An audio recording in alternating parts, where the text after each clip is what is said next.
Bonjour à tous. On fait beaucoup de choses dans la vie. On étudie, on prie, on mange, on boit, on fait du commerce, il faut gagner notre vie. Mais pourquoi on fait tout ça? Où on veut en arriver dans notre vie? Aujourd'hui, voyons une sira extraordinaire du rabbi qui va prendre une petite anecdote qui a l'air très très simple et en faire un enseignement dans notre vie, dans la vie de tous les jours. C'est une sira que le rabbi a dit le 10e jour du mois de Shvat, Tafshin Yutet, en 1959. Le 10e jour du mois de Shvat, qui est la Iloula du rabbi précédent, Rabbi Yosef Yitzhak, mais c'est aussi la Iloula, le Yortzeit, le jour de décès de la grand-mère de Rabbi Yosef Yitzhak, la rabbinite Rivka, qui était la femme du 4e rabbi de Chabad, Rabbi Shmuel. Dans les notes du rabbi précédent, il raconte une histoire de la rabbinite Rivka. Il raconte que lorsqu'elle avait environ 18 ans, elle était très malade, et le médecin lui a dit que dès qu'elle se lève le matin, tout de suite elle doit manger. Mais elle était très pieuse, elle ne voulait pas manger avant la prière. Donc qu'est-ce qu'elle a fait? Elle s'est réveillée encore plus tôt, elle faisait la prière, de manière qu'elle mangeait très tôt, et elle avait déjà fait la prière. Évidemment, ça lui a rajouté dans la santé. Son beau-père, le Tzemar Tzedek, Rabbi Menachem Mendel, le 3e rabbi de Chabad, l'appelait et lui a dit comme ça. À propos de la Torah, il a dit, il a écrit Vachai Baem, il va vivre avec. Mais dans le sens profond des choses, qu'est-ce que ça veut dire Vachai Baem? Ça veut dire qu'il va ramener une vitalité, Vachai Chayut, la vitalité Baem, dans eux, dans les mitzvot, il faut rajouter, il faut mettre de la vitalité.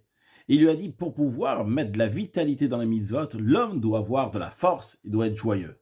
Donc Tzemar Tzedek, son beau-père, de la rabbinite Rivka, lui a conclu en disant, tu ne dois pas être à jeun, mais il vaut mieux manger pour prier que prier pour manger. Voilà, ça c'est l'anecdote. A priori, une belle anecdote. Il vaut mieux manger pour prier que prier pour manger. Mais le rabbi nous dit, il y a un enseignement dans cela. Toutes les choses que les rabbis de Chabad ont racontées, et particulièrement les histoires qui sont passées de génération en génération, ce n'est pas juste des histoires.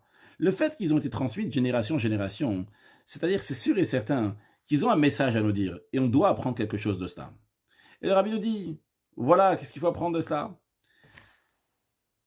Ce qu'un être humain a besoin, le sujet de l'être humain, se partage en deux catégories. Première catégorie, des choses qu'on fait pour le bon Dieu.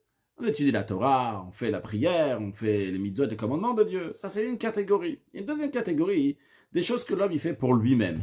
Des choses qui sont vraiment nécessaires, ou des choses que la personne, elle pense, ça lui a l'air que c'est nécessaire pour lui. Mais en tous les cas, c'est deux catégories. Le rabbi nous dit, ces deux catégories-là, on va les appeler la prière et le manger. Pourquoi? Parce que la première catégorie, c'est la prière. Parce que c'est quoi la prière? La prière, c'est pas juste parler avec Dieu. C'est qu'on se tourne, on se rattache à Dieu. Devant qui on se tient? On se tient devant Dieu au moment de la prière. Donc, la première catégorie, tout ce qu'on fait, l'étude, les mitzvot, et la prière, tout ça, ça rentre dans le contexte de prière. L'attachement avec Dieu. D'un autre côté, la deuxième catégorie, ça c'est manger. Parce que toute chose que la personne sent qu'elle a besoin de ces choses-là, une fois qu'elle va l'avoir, eh bien enfin elle sera plus affamée, elle sera tranquille, elle aura mangé, entre guillemets, ce qu'elle avait besoin. Alors, si on récapitule, nous avons une catégorie qu'on appelle prière, une deuxième catégorie qu'on appelle manger. Tout ce qui est pour Dieu, c'est prière, tout ce qui est pour l'être humain, c'est le manger. Maintenant, le lien entre les deux, le rabbi va nous dire qu'il y a trois manières entre la prière et le manger. La première manière, c'est qu'il n'y a aucun rapport entre les deux. La deuxième manière, c'est qu'il y a un rapport, mais il y a d'abord la prière et après le manger. Et il y a la troisième qui est le manger et après la prière. Le rabbi nous dit, en ce qui concerne la première manière, que la personne elle est tiraillée, la personne est partagée en deux. Il y a quelqu'un que d'un côté il y a sa prière, d'un autre côté il y a son manger, il n'y a aucun rapport entre les deux. C'est-à-dire que cette personne, lorsqu'il est en train de faire la prière, encore une fois, quand on dit prière ici, donc c'est étudier la Torah, il est en train de faire les mitzvot, c'est quelqu'un qui est tellement haut à ce moment-là, il n'a aucun rapport avec le sujet du monde, on dirait que c'est un tzaddik gamour, c'est un grand tzaddik. Et après, quand il repart dans le monde, il est en train de faire du commerce, en train de manger, on ne voit aucune sainteté, aucun spirituel, aucune finesse. Il a deux mondes, cette personne-là. Il a le monde de sa prière et il a un autre monde qui est lorsqu'il est en train de manger. Le Rabbi dit, celui-là, on ne va pas en discuter, parce que c'est comme l'expression de la Gemara, Atou beshutena askinan, est-ce qu'on a besoin de parler des gens idiots, des gens bêtes, birshelo askinan, des gens qui sont rechaïs, on n'a pas besoin de parler, on va parler de ça, donc c'est pas intelligent celui-là. Si on n'en parle pas. Voyons donc une deuxième manière. Celui que la prière et son manger ont, oui, un rapport. C'est-à-dire, c'est quelqu'un que chaque chose qu'il va faire, même dans le sujet du monde, dans son manger, il va regarder qu'est-ce que le Shulchan Aruch, qu'est-ce que le code de la loi juive va me dire sur ça, et il va faire comme il faut. Mais cette personne-là, il prie, c'est-à-dire son attachement à Dieu, il est pour but de manger. Cela veut dire, vu que cette personne-là, elle sait que malheureusement, il est juif et il n'y a pas le choix, il faut prier à Dieu. Tu veux recevoir quelque chose de Dieu, il y a un deal, il y a des règles. Vous allez garder mes lois. À ce moment-là, je vais donner vos plus, à ce moment-là, je vais donner la matière. Alors ce juif-là, il dit, bon, j'ai pas le choix, il faut que je prie, il faut bien que je m'attache à Dieu, je vais faire ce que Dieu me demande. Et après, une fois que j'ai fait ce que Dieu me demande, je pourrais aller chez Dieu et dire, il y a un document ici, Hachem, regarde ce que tu as écrit, tu me dois maintenant, tu dois donner tout ce que j'ai besoin, tu dois me payer pour toute la prière, pour toute l'étude de la Torah, les mitzvot, etc. que j'ai fait. Alors c'est vrai, c'est pas si mauvais que ça, il y a écrit dans le Talmud que celui qui donne une pièce à la tzedaka, de manière plus précise, il y a écrit là-bas, noten sela l'tzedaka, celui qui donne un sela, donc c'est une pièce à la tzedaka, il dit, à condition que mon fils va vivre. C'est-à-dire qu'il a donné pour une raison, il a donné cette tzedaka. La Gemara, elle dit, tzadik gamour, c'est quelqu'un de pieux, très pieux. Donc, quand on parle de quelqu'un qui prie pour manger, lui aussi, donc, il rentre dans ce cadre-là, il est en train de prier pour manger, il met la tzedaka pour avoir quelque chose. Donc, il y a aussi une manière de servir Dieu d'une telle manière.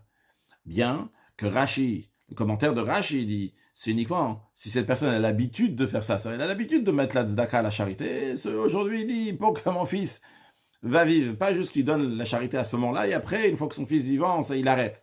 Mais quand même, le principe, il est là, que s'il a l'habitude de faire ça, eh bien, même si ça vient pour un intérêt, aujourd'hui, il a fait quelque chose de bien, mais le Rabbi nous dit, c'est pas le but, c'est pas la finalité. C'est vrai, on retrouve aussi dans le Talmud qui dit, dans le même esprit de ce qu'on a dit avant, qu'un homme doit toujours faire les choses, même si c'est pas l'ishma, il doit étudier la Torah, accomplir le commandement de Dieu, même si c'est pas l'ishma, c'est pas pour la Torah elle-même, c'est pas pour les mitzvot elle-même. Mais la Gemara, elle dit elle-même, pourquoi on lui dit de faire ça? Parce que finalement, il va y arriver à étudier la Torah, l'ishma pour elle-même, faire les mitzvot, l'ishma pour les mitzvot, parce que Dieu l'a dit. Donc, en deux mots, le Rabbi nous dit, il y a une deuxième manière de servir Dieu, que la prière et le manger ont un rapport. Mais quel rapport entre la prière et le manger? C'est qu'en effet, cette personne, elle a prié, et il dit à Dieu, j'ai prié, j'ai fait ce qu'il fallait. Maintenant, donne-moi à manger, donne-moi maintenant la matière. Donc c'est une personne donc, qui fait pour intérêt. Il prie pour manger. Il fait Torah Mitzvot pour que Dieu va lui donner tout ce qu'il faut parce qu'il sait qu'il n'y a pas le choix. C'est un juif, c'est comme ça que ça doit se passer. Mais le Rabbi nous dit, c'est pas le but. C'est une manière de servir, mais c'est pas le but. Le but, ce qui est le meilleur, c'est pas juste qu'il va y avoir un lien de prière et manger, que la prière est pour le manger, mais que le manger va être pour la prière. Qu'est-ce que cela veut dire? La prière en elle-même, c'est sûr qu'elle est faite pour la prière. Il est évident, lorsque quelqu'un il va faire la prière, il sait que pourquoi il le fait? Parce que Dieu il a demandé. Dieu il a demandé d'étudier la Torah dans le sens large de prière. Dieu il a demandé d'étudier la Torah, il va étudier la Torah. Dieu il a demandé de faire la mitzvah, il fait la mitzvah pour Dieu. Et il n'y a pas lieu de penser que quelqu'un il va faire quelque chose. C'est pas parce que Dieu l'a demandé de faire une telle chose. Tous les mitzvot de Dieu, on les fait parce que Dieu l'a demandé. C'est la raison pour laquelle cette personne-là, elle prie. Elle prie pas pour avoir un salaire suite à ça. Elle prie parce que Dieu l'a demandé de faire. Et il ne demande pas si je vais prier, si je vais avoir l'olam haba, le monde à venir, si je ne vais pas l'avoir.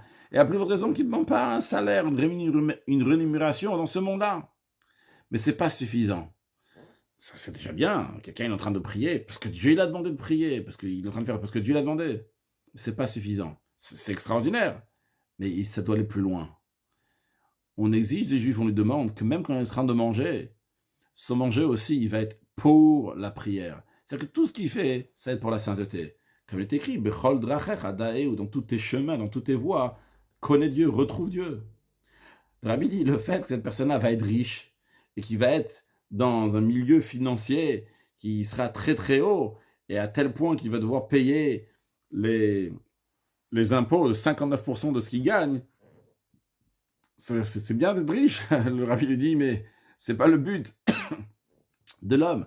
Tout ce qu'il fait, c'est pour la doucha, pour la sainteté, pour qu'il va pouvoir étudier la Torah tranquillement, pour accomplir les commandements de Dieu avec largesse et pouvoir donner la charité avec la largesse.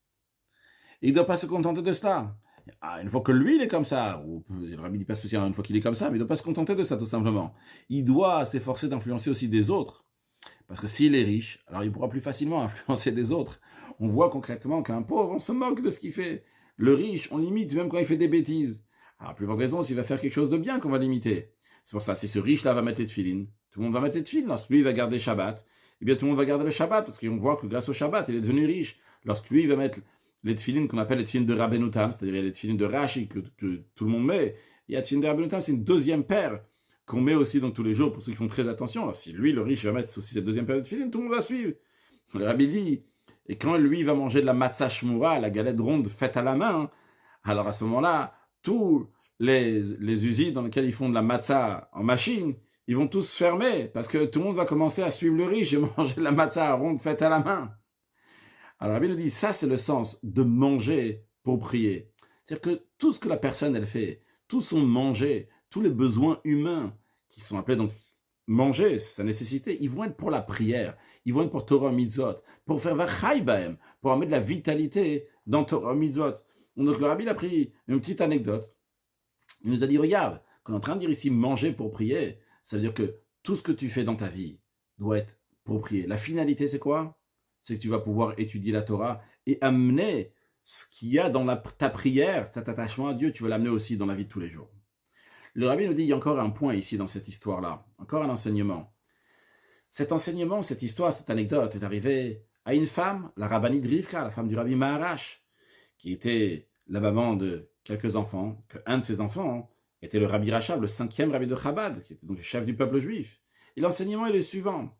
Lorsqu'on veut faire grandir des enfants, que leur comportement ne va pas être de prier pour manger, et ni évidemment que la prière et le manger vont deux mondes différents, mais on veut éduquer des enfants, que tout leur manger, toute leur matière va être pour la prière, eh bien ça dépend de qui? Ça dépend de la maman, de la mère, elle va se comporter comme il faut, elle va mettre cet esprit-là dans les enfants dès leur jeune âge. Lorsqu'ils sont encore dans le berceau, elle va leur transmettre ce sentiment que tout ce qui est fait, c'est pour s'attacher avec Hachem. Et sans cela, même s'il y a de quoi manger, ça n'a pas de goût, ça n'a pas de raison. À ce moment-là, on fait grandir des enfants qui deviennent des grands dans le peuple juif. Ils ont de quoi prier, ils ont de quoi manger, et de manger comme Dieu le veut.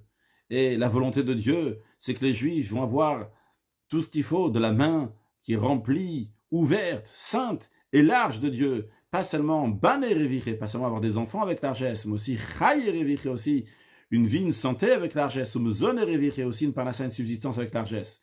Que le rabbi dit qu'il va y avoir que Dieu va déverser la bénédiction infiniment, une maison qui sera bénie spirituellement, matériellement, que le père et la mère vont avoir beaucoup de satisfaction, les orechiam veshanim tovot, avec une longue vie, nachat beruchniut, nachat begashmiut, une satisfaction spirituelle et une satisfaction matérielle. Alors c'est une sikha extraordinaire du rabbi, parce que le rabbi ici nous dit, alors, pourquoi tu es en train de faire les choses dans la vie? Où est ton but ici? Et quand on réfléchit sur ça, on arrive à une conclusion qu'on doit travailler sur nous. Que tout ce qu'on fait dans la vie, on doit avoir un but, c'est pour servir Dieu. C'est-à-dire qu'on n'est pas là pour courir, pour gagner notre vie. On est là pour courir, pour servir Dieu. Et le moyen, c'est par les choses matérielles. Le manger, il est pour la prière. Et non pas la prière pour le manger. On n'est pas là pour prier à Dieu. Dit, j'ai mon agenda. C'est moi qui est au centre. Et je dis à Dieu, écoute, Dieu, je vais prier, mais n'oublie pas, on a des deals entre nous. C'est pas comme ça, c'est pas lui. C'est aussi une manière de servir Dieu. La manière de servir Dieu comme il faut, c'est que Dieu, c'est lui qui est au centre. Et nous, on est là pour servir Dieu. Et pour servir Dieu, il y a la matière aussi. Cette matière-là, elle est là pour servir Dieu. On doit prendre cette matière-là pour servir Dieu. Donc, elle fait partie aussi du service de Dieu. Non pas qu'on va mettre la prière dans nos affaires personnelles, mais nos affaires personnelles, il n'y en aura plus. Toutes ces affaires-là vont faire partie de la divinité. C'est ça, faire une dira betartonim, une demeure à Dieu ici-bas, dans les choses les plus ordinaires, dans la vie de tous les jours. Que Dieu nous donne une grande réussite pour réussir à le faire et conclure cette dira betartonim, cette demeure à Dieu ici-bas. Et par cela, on aura le dévoilement de Mashiach très prochainement. Une excellente journée.